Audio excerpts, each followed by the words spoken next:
Yan, magpapalit tayo ngayon ng ES engine support ni Ken Ramos. Yan, plus 2 yan mga boss.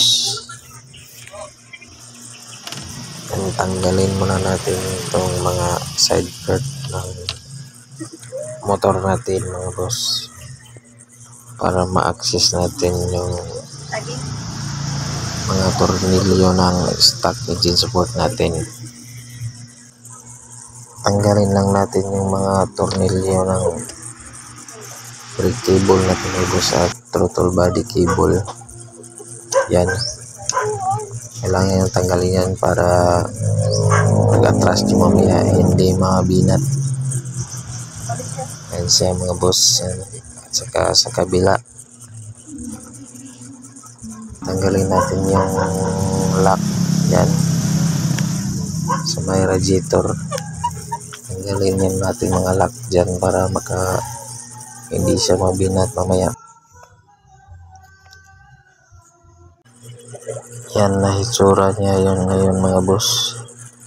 Sirang-sira na. Yan, tatanggalin na natin yung stock engine support.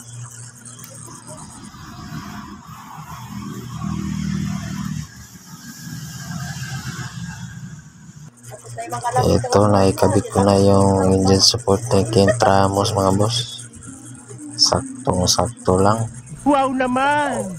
Wow! Hindi ko na na-video kasi hirap ako mag-video, ako lang mag-isa.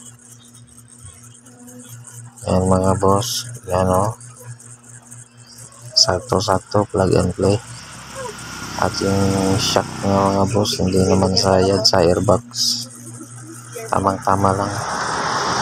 Yan yung tindig niya mga boss, sa plus 2 by Ken Ramos. Yan, napakaangas.